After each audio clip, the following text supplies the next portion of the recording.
अस्सलाम वालेकुम प्यारे से viewers, welcome to my channel. उम्मीद करती हूँ कि आप सब खैरियत से होंगे। आज है कमेंट्स रिस्पांस का डे। आज मैं आपके तमाम से कमेंट्स का रिस्पांस करने वाली हूँ और आज कमेंट्स बहुत ज़्यादा हैं, हो सकता है कि वीडियो थोड़ी लेंथी हो जाए। तो बगैर टाइम को ज़ाया किए वीडियो को शुरू करते हैं। और अगर आप मेरे चैनल पर न्यू हैं तो जल्दी से चैनल को सब्सक्राइब कर लें ताकि मेरी आने वाली हर इन्फॉर्मेटिव वीडियो आप तक रिसीव हो सके।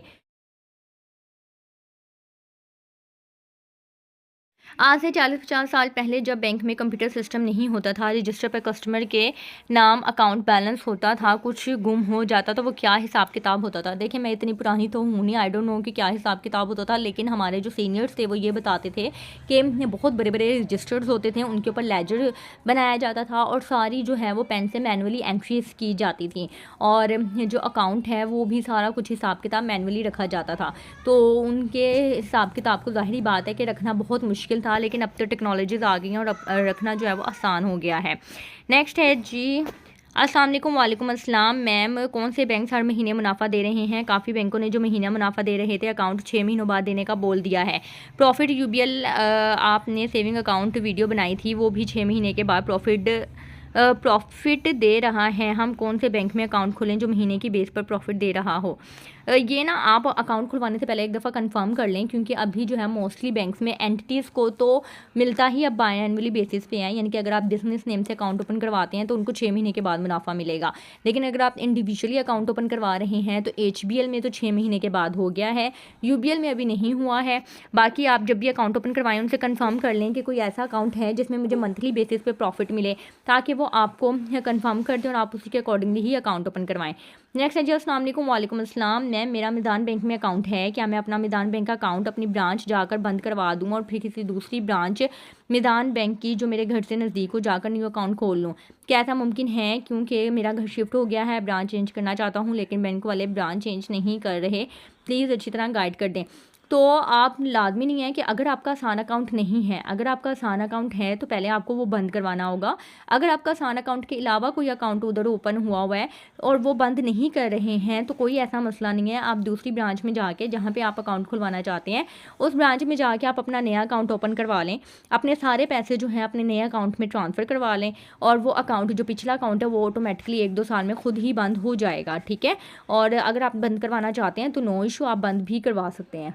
नेक्स्ट है जी, कुछ डिपार्टमेंट वाले ऐसा क्यों करते हैं? आपको सैलरी या पेंशन सिर्फ एनबीपी या बीओपी इन बैंक में मिलेगी, कुछ तो हर बैंक में देते हैं जो सिर्फ एनबीपी बीओपी में देते हैं, उनका कंपनी अकाउंट उसी बैंक में होता है। जी बिल्कुल, उनका कंपनी अकाउंट, उनका जो मेन अकाउंट होता है जिससे सारी सैलरीज पोस्ट होनी होती हैं, वो उनका नेशनल बैंक या बैंक ऑफ पंजाब में होता है। मोस्टली जो गवर्नमेंट डिपार्टमेंट्स होते हैं उनका जो अकाउंट होता है मेन, वो नेशनल बैंक में या बैंक ऑफ पंजाब में होता है और मेन अकाउंट उस बैंक में होने की वजह से वो अपनी सारी सैलरीज जो हैं वो उसी बैंक के थ्रू दिलवाते हैं ताकि उनको आसानी हो जाए और उनको हर बैंक में अपना डाटा ना भेजना पड़े। नेक्स्ट है, बैंकों में जीमेल क्यों देना चाहिए, क्या बेनिफिट है? इसका ये बेनिफिट है कि अगर इन केस किसी भी रीज़न की वजह से आपको आपके मोबाइल नंबर पे ओटीपी रिसीव नहीं होता है तो आपको जीमेल पर रिसीव हो जाता है, यानी कि अगर आपका ईमेल एड्रेस अपडेट होगा तो आपको ऑल्टरनेट चैनल होने की वजह से आपका ओटीपी आपके ईमेल एड्रेस पे भी आ सकता है।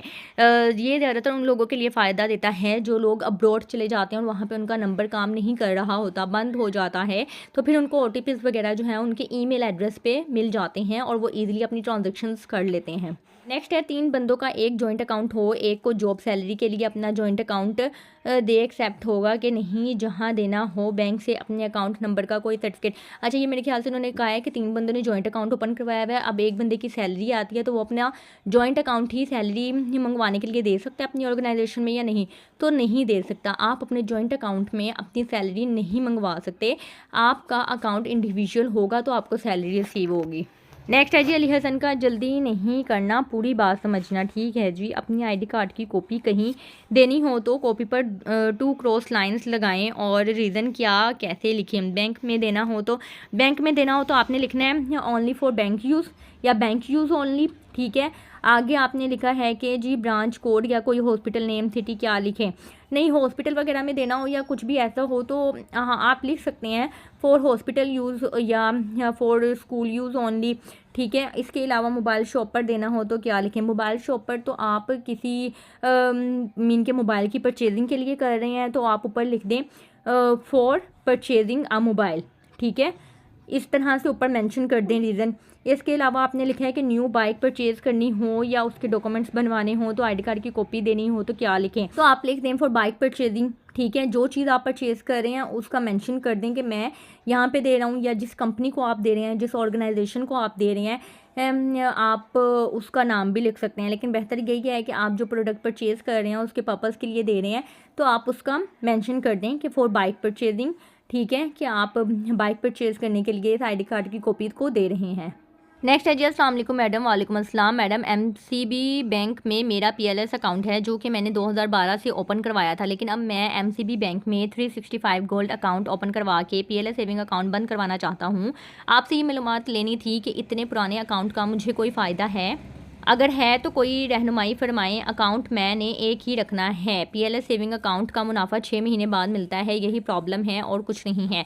देखें, अगर आप कन्वर्ट करवाना चाहते हैं, सबसे पहले तो आप एमसीबी बैंक से ये कंफर्म कर लीजिएगा कि मैं प्रोडक्ट चेंज करवा सकता हूँ। अगर वहाँ पे ये ऑप्शन है कि आप पीएलएस अकाउंट को ही 365 गोल्ड अकाउंट में कन्वर्ट कर सकते हैं तो वेल एंड गुड, आपका वही अकाउंट नंबर रहेगा, सारी चीज़ें वही रहेंगी और आपको जो मुनाफा है वो मंथली बेसिस पे मिलना शुरू हो जाएगा। ठीक है, सेकेंड ऑप्शन क्या होती है कि अगर आप वहाँ पे कन्वर्ट नहीं करवा सकते तो आप बिल्कुल पहला अकाउंट बंद करवा के दूसरा अकाउंट ओपन करवा सकते हैं। लेकिन उसमें भी एक चीज़ मैं आपको बता दूं कि अब बहुत से बैंकों में जो है वो महाना बेसिस की बजाय बाय एनुअली बेसिस पे प्रॉफिट मिलना शुरू हो गया है। लेकिन अगर अभी एमसीबी बैंक में ये चीज़ नहीं है, वहाँ पे अभी भी गोल्ड अकाउंट में आपको मंथली बेसिस पे प्रॉफिट मिल रहा है, तो आप अपना पीएलएस अकाउंट बंद करवाएं और गोल्ड अकाउंट ओपन करवा लें। ठीक है, दूसरी चीज़ कि आप अगर ये ना भी बंद करवाएं तो आप पीएलएस अकाउंट के साथ 365 गोल्ड अकाउंट भी ओपन करवा सकते हैं। लाजमी नहीं है कि आप पिछला बंद करवाएंगे तो आपका अगला अकाउंट ओपन होगा, तो अगर आप 2 चलाना चाहते हैं तो आप 2 भी चला सकते हैं। पीएलएस अकाउंट में आप कम पैसे रख लें, बाकी मेन पैसे जो हैं वो आप गोल्ड अकाउंट में रख लें। ठीक है, और अगर आपने पीएलएस अकाउंट बंद ही करवाना है तो कोई ऐसा मसला नहीं है। अगर आपको कोई स्टेटमेंट नहीं चाहिए कि आपने कोई स्टेटमेंट बनानी है या कुछ भी, तो 2012 से अगर ओपन है भी तो इसका कोई बेनिफिट नहीं होता है, सिर्फ स्टेटमेंट का ही मसला होता है। अगर आपकी स्टेटमेंट बहुत ज़्यादा अच्छी बनी हुई है और आपने कहीं पे सबमिट करवानी है, कोई अब्रॉड जाना है, वहाँ के लिए अप्लाई करना है, या किसी भी रीज़न की वजह से आपने कोई स्टेटमेंट शो करनी है, तो वो आप देख लें कि स्टेटमेंट तो आपको नहीं चाहिए इस तरह की। इसके अलावा और कोई बेनिफिट नहीं है पुराना अकाउंट होने की वजह से। नेक्स्ट है जी, आई हेयर, मैंने सुना है कि एज पर state bank instruction, state bank की मालूमात के मुताबिक या उनकी हदायत के मुताबिक monthly profit of all saving accounts of all bank has been close, ना only quarterly semi annually profit. अच्छा, ये उन्होंने कहा है कि स्टेट बैंक ने कहा है कि अब आपको मंथली प्रॉफिट नहीं मिलेगा, आपको साल में 4 दफ़ा या साल में 2 दफ़ा प्रॉफिट मिलेगा, क्वार्टरली बेसिस पे या बाय एनुअली बेसिस पे।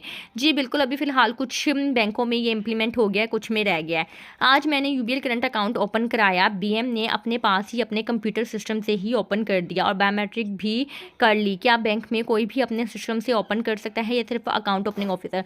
जी बिल्कुल, अकाउंट ओपनिंग ऑफिसर भी अगर आपका अकाउंट ओपन करेगा तो उसको मीन के जो ऑथराइज करवाना होता है वो मैनेजर से ही करवाना होता है, तो कोई ऐसा इशू नहीं है, सबके पास एक्सेस होती है। अगर किसी को काम आता है, उसको खोलना आता है, तो वो अपने सिस्टम पे बैठ के वो ओपन कर सकता है, तो इसमें कोई मसले वाली बात नहीं है। प्लीज़ मैम ये वीडियो एक बार मिज़ान बैंक के लिए भी बना दें। अच्छा, ये मैंने यूबीएल बैंक की मोबाइल एप्लीकेशन को इस्तेमाल करते हुए आपकी ई कॉमर्स सर्विस किस तरह से आप बंद कर सकते हैं या खोल सकते हैं अपनी ऑनलाइन पेमेंट के लिए, तो वो मैंने वीडियो बनाई थी। उसके ऊपर इन्होंने कहा है कि मुझे मिज़ान बैंक के मोबाइल एप्लीकेशन के ज़रिए भी बना दें, क्योंकि एचबीएल बैंक की मोबाइल एप्लीकेशन में जैसे कि मैंने इनको बताया था कि कार मैनेजमेंट में जाके ऑप्शन आ जाएगी, तो वो ये कह रहे हैं कि मुझे एचबीएल में तो मिल गई थी लेकिन मिज़ान बैंक में मुझे पता नहीं लग रहा है। जी ठीक है, मिज़ान बैंक में बेसिकली ना मेरा अकाउंट है ना ही मेरे हस्बैंड का अकाउंट है, तो जैसे ही मुझे किसी का भी मीन के मोबाइल एप्लीकेशन मिलती है मिज़ान बैंक की, तो मैं उसके अकॉर्डिंगली यानी कि मिज़ान बैंक के थ्रू भी आपको रिकॉर्ड करके बता दूंगी कि आप किस तरह से अपनी e commerce service on off कर सकते हैं। अगर आप मोबाइल एप्लीकेशन से नहीं भी कर सकते तो आप हेल्पलाइन पे कॉल करके भी अपनी ई कॉमर्स सर्विस को बंद करवा सकते हैं। नेक्स्ट है जी, आपको पता है स्कैम हुआ है भी इसी बैंक में था ये वाला, प्लीज़ लाजमी बनाइएगा, हम लोग वही यूज़ करते हैं, मोस्टली लोगों ने सेविंग अकाउंट्स भी वहाँ ओपन किए हुए हैं। अच्छा, ये उन्होंने उसी चीज़ का कमेंट किया है कि मिज़ान बैंक में रिसेंटली फ्रॉड हुआ था और वहाँ के बहुत से लोगों के साथ इस तरह की अनऑथराइज ट्रांजेक्शन हुई थी, तो आप मिज़ान बैंक की मोबाइल एप्लीकेशन को इस्तेमाल करते हुए बताएं कि ई कॉमर्स सर्विस को किस तरह से बंद किया जाए। तो इंशाल्लाह मेरी पूरी कोशिश होगी कि मैं जल्द से जल्द आपको ये वीडियो भी अपलोड कर दूं आपके लिए। नेक्स्ट है, ये तो कार्ड के लिए हो गया, बट जो ऑनलाइन एप्लीकेशन से ट्रांजैक्शन की जाती है उसे कैसे सेव करें? कार्ड के लिए नहीं, ये ऑनलाइन ट्रांजैक्शन के लिए ही मैंने आपको बताया है। कार्ड के ज़रिए 3 ऑप्शन है, यानी कि अगर आप एटीएम के ज़रिए पैसे निकलवाना चाहते हैं, ठीक है, या नहीं निकलवाना चाहते तो आप वो सर्विस कैश विड्रॉ की ऑन ऑफ कर सकते हैं। इसके अलावा आप ये जो मॉल्स वगैरह या रेस्टोरेंट्स वगैरह में कार्ड स्वाइप करके पेमेंट करते हैं, आप वो सर्विस भी ऑन ऑफ कर सकते हैं। इसके अलावा ये जो आप कह रहे हैं कि ऑनलाइन एप्लीकेशन या ट्रांजैक्शंस वगैरह जो की जाती हैं, ठीक है, वो भी इसी ऑप्शन में ही होती है। आप ये जो मैंने आपको बंद करने का तरीका बताया है इस वीडियो में, यूबीएल के मोबाइल एप्लीकेशन को इस्तेमाल करते हुए, तो वो मैंने आपको ऑनलाइन एप्लीकेशन से जो आपने ट्रांजैक्शन करते हैं किसी भी इंटरनेशनली वेबसाइट के ऊपर, तो ये मैंने उसी का ही आपको बताया, उसको ही ई कॉमर्स सर्विस कहा जाता है और आप इस ऑप्शन में जाके उसको बंद कर सकते हैं। नेक्स्ट है balance of account as on 30 June. इसका क्या मतलब है, प्लीज़ थोड़ा समझा दें। 30 जून का बैलेंस बेसिकली आप जब रिटर्न जमा करवाते हैं, अगर आप फाइलर हैं तो आपको हर साल एक रिटर्न जमा करवानी होती है, और रिटर्न का जो फाइनेंशियल ईयर होता है वो 1 जुलाई से अगले साल 30 जून तक का होता है। तो 30 जून का आपको अपने बैंक अकाउंट के जितने भी आपके बैंक अकाउंट्स हैं सबका क्लोजिंग बैलेंस चाहिए होता है, जो कि 30 जून का बैलेंस कहलाता है। इसी वजह से विद होल्डिंग स्टेटमेंट के ऊपर आपको 30 जून का बैलेंस दिया गया है ताकि आप अपने रिटर्न में मेंशन कर सकें। नेक्स्ट है, पिछली बार भी मेरा कमेंट नहीं बताया इस संडे, पूरी बात समझाना, जल्दबाजी नहीं करना। मैंने आपके सारे कमेंट बता दिए हैं।